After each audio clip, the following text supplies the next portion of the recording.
Endi ba'zi o'sha filmlarda ko'rgan vaqtingizda mayli Turkiyaning filmlarida men endi siyosiy reallikmi shunday bo'lamdi demoqchi emasman. O'sha davlatlar o'rtasida yoki masalan bir-birisiga qarshi davlatniki shunday istixborotchi josuslarni tutib olgan vaqtida o'ziga qarshi siz degandek o'ziga ishlashni qo'lga keltirolmasa ba'zi vaqtda untinsiz uni yo'qlik qilib etiblam o'ltirib bir kun betib mesela. Bundaq sahnalar chiqadi. Reallik siyosatdami masalan mushunda ish davlatlar o'rtasida yuz bersimi ikki davlatning munosabati hech buzilmay yana o'xshash qanchilgan odamini kun bersimi masalan. Untinsiz yana shu hijib davom qilaveramdi yani aminatda. Shunda misalga ba'zi jinoyatlar bilinib qoldi misal. Kun betgan yerda misalga bir ish berib taplab cesetini çıkardı. Yani paş oldu. Ama o delonu izlengen vaxtıda hiçbir izdirekni tapamaysan. Hiçbir delil ispat tapamaysan. Eğer de bir delonun izdireğine, akı planını, aşağıdaki münasebetlik hiçbir malumat tapamazsan o işini istihbarat teşkilatı kabul. Çünkü bula müteessip olgaçka her kanda eleki çiğnip kaldığan malumatlarını hemen yığıştırıyordu. Bilmeyle kaldığan. Faili meşhur cinayetleri deplem. Şununla bu cihanda bunda ahvallar yaman çık. Bazıları cinayetke ölüp tükep gitti ama oturup çıkmadı neyim boğanlığı. Çünkü istihbarat teşkilatı bundak bir hukukunu belge.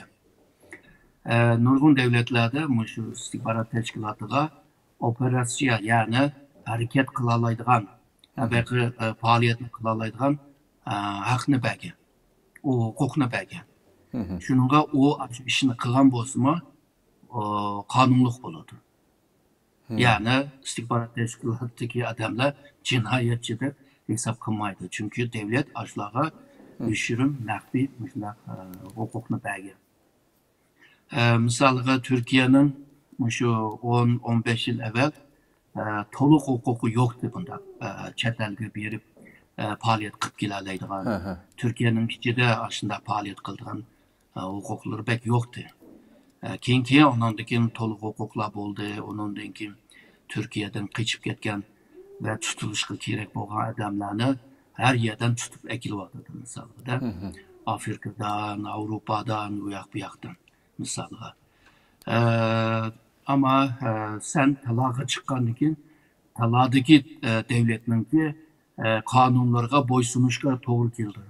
Şununla hem işini onda asan kığılıp olmaydı. Xudakday Türkiye'de hem işini bakımında hazır paşılıp tutuldu. Şununla bu naydı mürekkep naydı insanlarını kızıktırdıran bir mesele bu. İşpiyonçuluk var bu. Aslında işpiyonlar malumat yığdırdıganlar.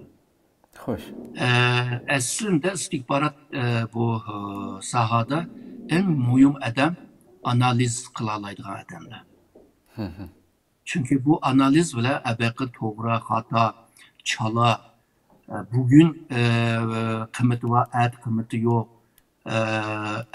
Bugün kıymeti olup bugün kıymeti yok diyen malumatını ayrıyalaydıgan adam. Ve bunun belgen bu işyancılık malumat bile devlet onundakin doğru siyasetini ilip baralaydı. Doğru siyasette onundakin menfaatine koğriyalığandek önümlük bulurdu. Devletin güçlenişi, halkının ki yaşat yaşayışına, iktisatının terakkiyetine, bu halkarada inovatlarının tikleşte nurgun sahalarda bir paydası boğan bir teşkilat, bir saha istihbarat diye. Hoş.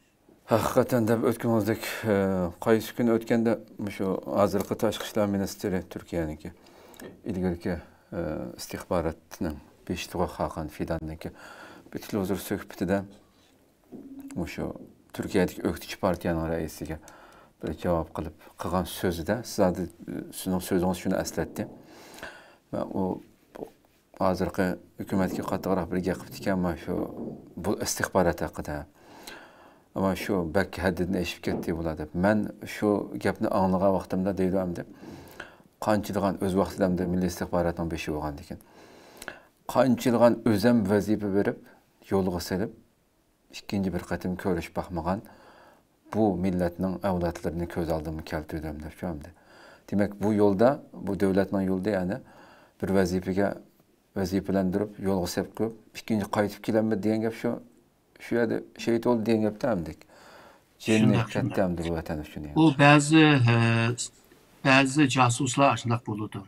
Yani bularni yem qilib düşmanlarga sunudu. Düşman onundan keyin buni bu istihbaratchi kepti deb biladi. Çünkü yem bulup mush istihbarat mana evetdik degan Xitoyda mana qarshi tarafdagi raqib bilib oladi. Aslında onun aslında hüşürün yani bir istihbarat faaliyeti var. Buna şu 2500 yıl evvel sözü bunu ölük casus deb isim bergen. Yani vatan millet için üzerine kurban kılsa sen birip mışındak men istihbaratçı men mandak iş için geldim anda iş için geldim deb üzerine paş kılıp üzerine tutup birse onundan keyin qalğan taraqqiyat bizninki planlagandek boldu. Şununla sen hakkını helal kıl. Allah sana günahlarını bu kısmın yapkan yerin cennet olsun deb yo'lga salgan gapimdi. Bunda işler Amerika'da mı bo'lgan, Japonya'da mı bo'lgan, hem Xitoyda mı bo'lgan tarixdagi ma'lumotlarga qaraganda Türkiye'de mi bo'lishi mumkin.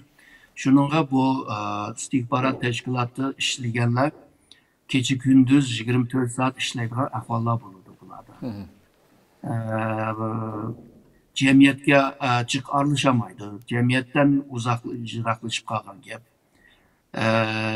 Vatan millet bir ömür vatan milleti için işleydi ta ki pensiyeye çıkıcı. Şununla bu istihbarat teşkilatı boğaçka cemiyet anlamdaki rahat yaşayalaydı değil mi? Türkiye için de değil mi? Şununla bu siz bergen bu misal yani hazırki Tashqi ishlar ministri Hakan Fidan'ın bergen misalı hazırki men degan gapni tushuntirdi. Xo'sh.